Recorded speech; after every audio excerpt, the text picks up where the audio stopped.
وہ وعدے کر رہے تھے اور یوں گلے شکوے ہو رہے تھے جیسے دونوں جنم جنم سے ملتے رہے ہوں۔ جانے وہ کیا کہہ رہی تھی، نہ جانے ظفر کیا سن رہا تھا۔ بس ایک مدہوشی کی سی کیفیت تھی جو محبوب کے قریب سے ہوتی ہے اور آدمی اپنا آپ تک بھول جاتا ہے۔ ظفر کو اس قدر سنائی دیا کہ وہ قسمیں کھا رہی تھی، میں جان دے دوں گی مگر تم سے بے وفائی نہ کروں گی، تم بھی مجھ سے وفا کرنا۔ ابھی وہ انہی باتوں میں گم تھے کہ کچھ کھٹکا سا ہوا۔ شاید ماں نیند سے بیدار ہو گئی تھی اور نازیہ کو بستر پر نہ پا کر ادھر آ گئی تھی۔ سرگوشیوں پر اس کے کان کھڑے ہو گئے تھے اور وہ دم سادے بیٹھک کے دروازے کے ساتھ لگ کر کھوج لگانے کی سعی کرنے لگی۔ جب ماں کو یقین ہو گیا کہ بیٹھک میں نازیہ تنہا نہیں ہے، کوئی دوسرا بھی ساتھ ہے، تو اس نے جلدی سے باہر سے بیٹھک کے دروازے کی بیرونی کنڈی لگا دی۔ اب یہ دونوں قید ہو گئے اور فرار کا کوئی رستہ نہ رہ گیا۔ ماں سوتیلی تھی، پہلے ہی اس سے بہت کھار رکھتی تھی، آج تو بیچاری لڑکی رنگے ہاتھوں پکڑی گئی تھی، اس لیے سوتیلی بیٹی سے خار نکالنے کا اس سے اچھا اور کون سا موقع تھا۔ وہ دروازے کے باہر چارپائی ڈال کر بیٹھ گئی اور دھیمی آواز میں نازیہ کو گالیاں دینی شروع کر دی۔ کہتی تھی کہ آج میں ان دونوں کو زندہ نہ چھوڑوں گی، دیکھو تو اندر کون مرد ہے اور کیسے یہاں سے بچ کر جاتا ہے، آ لینے دو گھر کے مردوں کو، دکھا دوں گی دنیا کو اس لڑکی کے کرتوت۔ رات کے اندھیرے میں کیا گل کھلائے ہیں، باپ بھائی کی عزت سے کھیلنے کی جرات کی ہے تو سزا تو ملے گی۔ یہ رات کے 2 بجے کا وقت تھا۔ ساری رات انہوں نے بیٹھک میں قید گالیاں اور کوسنے سنتے گزاری دی۔ دونوں کو اپنی موت یقینی نظر آ رہی تھی، بس نازیہ کے باپ اور بھائی کے آنے کی دیر تھی۔ محبت کا نشہ اتر چکا تھا اور ذلت و رسوائی اور اجل سامنے نظر آ رہی تھی۔ اس وقت جان پر ایسی بنی کہ بیان کرنا مشکل ہے۔ اب دن نکلنے کے آثار نظر آنے لگے تھے۔ نازیہ کا دل کانپ جاتا تھا۔ ماں سگی ہوتی تو شاید ڈانٹ ڈپٹ کر ظفر کو نکال دیتی اور بیٹی کا عیب ڈھک لیتی۔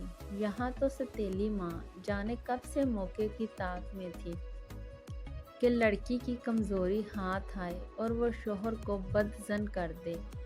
نازیہ کا باپ اس قبیلے سے تھا جہاں ایسے موقعوں پر زبان سے نہیں کلہاڑی سے کام لیتے تھے۔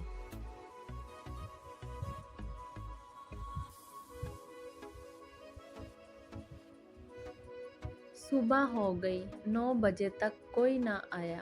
کچھ دیر بعد دستک سنائی دی۔ نازیہ دروازے کے سامنے ہو بیٹھی اور ظفر کو اپنے پیچھے بٹھا لیا۔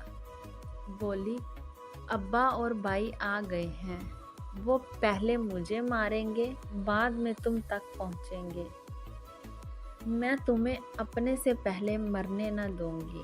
ظفر سمجھ گیا کہ وہ بڑی حوصلے والی ہے، اسے خود تو ٹھنڈے پسینے آنے لگے تھے۔ ذرا دیر کو سانس روکے دونوں موت کے انتظار میں رہے۔ پتہ چلا کہ وہ لوگ نہیں آئے جو ان کے لیے اجل کے روپ میں آنے والے تھے۔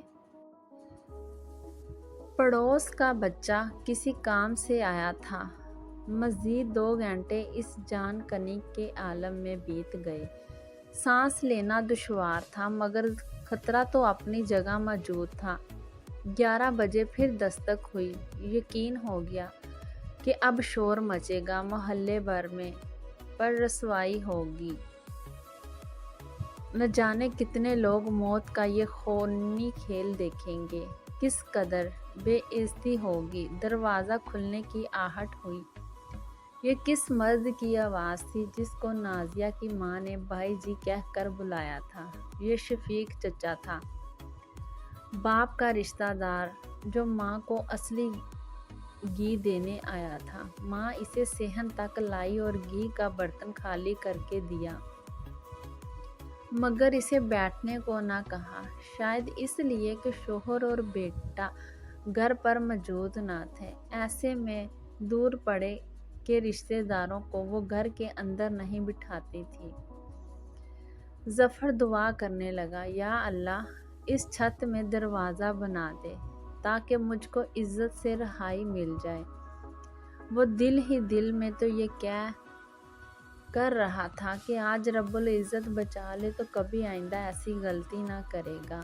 قطعی امید نہ تھی ان حالات میں عزت سے رہائی مل جاتی، مگر اللہ تعالیٰ بڑا کریم ہے، بے شک وہ اپنے خطا کار بندوں پر نظر کرم رکھتا ہے۔ اس نے ظفر کی دعائیں سن لی۔ اس وقت جب ماں شفیق چچا کا گھی کا برتن خالی کر رہی تھی، نازیہ کی بہن کو موقع مل گیا۔ اس کو ان کے حال پر ترس آ گیا، یا شاید گھر میں خون خرابہ دیکھنے کا حوصلہ اس میں نہ تھا۔ وہ جلدی سے بیٹھک کی جانب لپکی اور بیرونی کنڈی کھول کر بولی، فوراً نکل بھاگو، اس سے پہلے کہ ماں ادھر آ جائے۔ موقع ملنے کی دیر تھی۔ ظفر چھپاک سے ڈیوٹی میں تھا۔ اللہ کا لاکھ لاکھ شکر ادا کیا کہ عزت کے ساتھ جان بھی بچ گئی تھی۔ گھر آ کر اس نے شکرانے کے نوافل ادا کیے۔ کسی نے اسے دیکھا نہ تھا۔ گلی بھی سنسان تھی، وہاں کوئی موجود نہ تھا۔ ظفر کو تو نئی زندگی مل گئی، مگر ماں نے نازیہ کو نہ بخشا۔ جب شوہر اور بیٹا آئے تو اس نے شکایت لگائی کہ یہ بیٹھک میں جانے کس کے ساتھ بات کر رہی تھی۔ بس پھر کیا تھا، نازیہ کو اتنی مار پڑی کہ وہ چارپائی پر پڑ گئی۔ باپ اور بھائی پوچھ پوچھ کر تھک گئے کہ وہ کون شخص تھا جو رات کی تاریکی میں اس سے ملنے آیا تھا۔ وہ بس یہی کہتی رہی، کوئی نہ تھا، ماں کو غلط فہمی ہوئی ہے۔ ماں نے اپنی بیٹی کا نام نہ لیا کہ کنڈی اس نے کھولی ہے۔ اگر یہ بھی بتا دیتی تو یقیناً باپ اور بھائی یہی سمجھتے کہ وہ بھی بڑی بہن سے ملی ہوئی ہے۔ سچ ہے، عورت وفا کرنے پر آئے تو اپنی جان کی پرواہ نہیں کرتی۔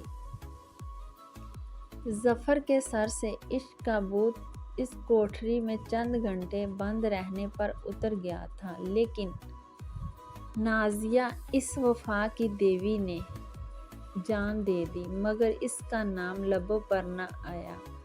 اگلے روز سارے گاؤں نے سن لیا کہ نازیہ کی فوتگی ہو گئی ہے۔ باپ اور بھائی کچھ قریبی عزیزوں کے ساتھ اس کو دفنانے جا رہے تھے۔